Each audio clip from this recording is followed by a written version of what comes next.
Hello everyone. This is a problem. US offered a UN resolution on the war in Ukraine that is basically not acknowledging how much of Ukrainian territory has been invaded or that Russia is at fault. Do you remember all of those times when I mentioned that if we were to look carefully, Russia just took over the Soviet seat in the UN and on the Security Council without any due process and shouldn't really be there? All those times I mentioned this was going to cause a problem. Well, here we are, and it is causing a problem. Now, this is funny. So the amendment includes text like swift end to the conflict, including by addressing its root causes. We know what the root cause is. Putin invaded Ukraine. How do we address that? There's nothing complicated about determining what the root causes are and addressing them. It's for Putin to get the fuck out of Ukraine. There, problem solved. So the problem, of course, is now you have two members of the Security Council, US and Russia, who are going to vote for this bullshit. China and India will likely join them. I told you so just doesn't cover it at this point. There is a very interesting article on the BBC website talking about people who are fighting on the Russian side but are not documented anywhere. Now, we talked about this before. One of the hardest things about keeping track of the casualties has been that one side lies all the time. Russia systematically lies about their casualties because they want to conceal the magnitude of the impact this war is having on them. They want to pretend like they're doing just fine. So this article busts that myth wide open. And it also addresses why we have such a wide margin of error when reporting the numbers.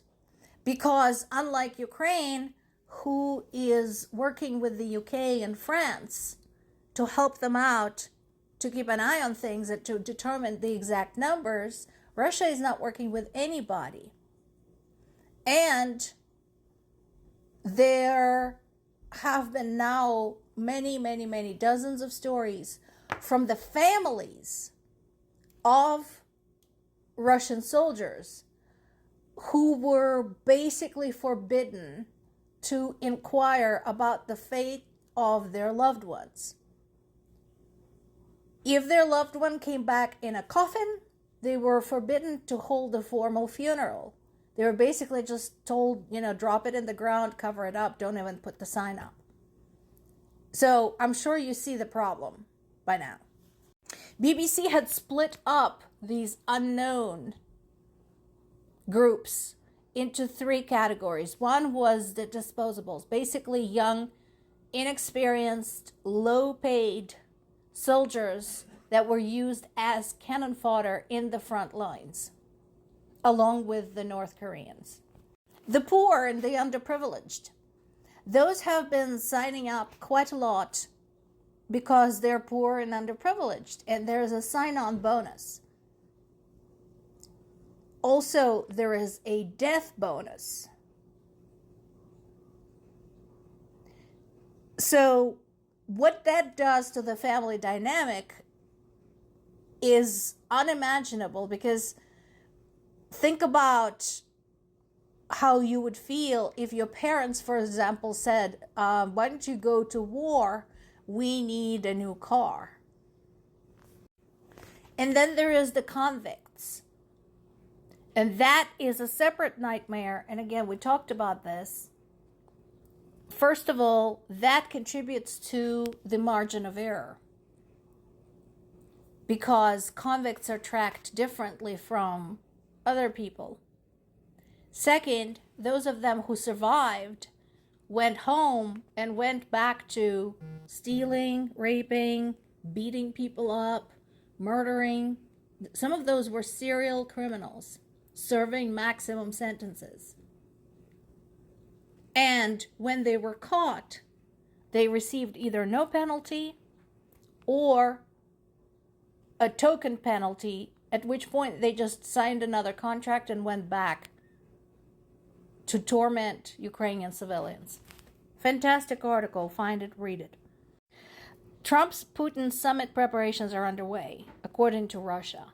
Where is that taking place? Because it has to be somewhere where Putin wouldn't get arrested for his war crimes. I will be interested to see how they solve this logistically. Because at this point, both Putin and Trump might as well just paint a big target on their foreheads. They have pissed off a lot of people all around the world. It's not just Americans, it's not just Ukrainians. Trump says he's sick of how Zelensky has handled the war with Russia. Really? You mean you are upset that Zelensky didn't surrender? You know, at this point, I almost really want Russia to try and invade Alaska. They've been talking about this for months now. Years, since June of 2022. Because then, Mr. Trump, you can show all of us how to handle a war with Russia. What is it they say? Every denial is an admission. Musk is denying that they're using the Starlink connection in Ukraine as leverage to do the mineral deal.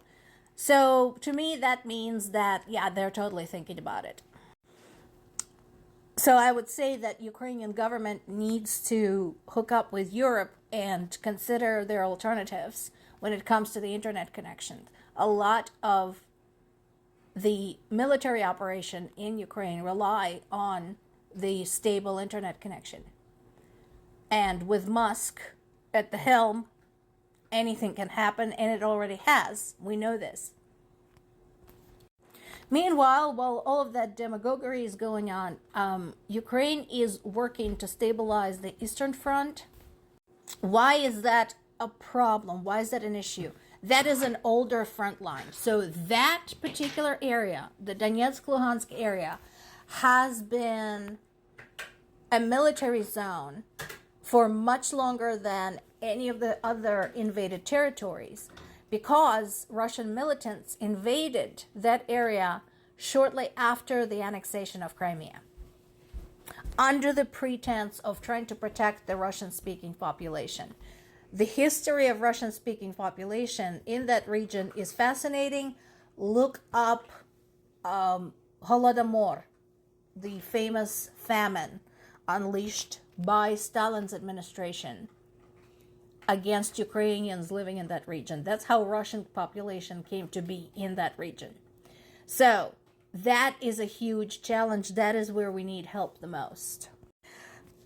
When talking to my parents today, I actually asked them about the minerals deal. I said, 50%, that's highway robbery. And then they told me something really, really interesting. The minerals in question could turn out quite a raw deal for the United States for several reasons. First of all, nobody really knows how many there are, because they are very, very deep. Ukraine, being busy with the war, haven't had a chance to excavate them and develop that particular part of their industry. There were plans for it, but nothing has been done. Also, most of them are located in the occupied territories. So sure, let's sign a deal for 50% and go try getting them. You're welcome to them. Go right ahead. It's yours. And then there is this. I want to remind everybody, once again, this is still going on. 267 drones were sent against Ukraine today. Does this sound like somebody who wants peace? You think on that.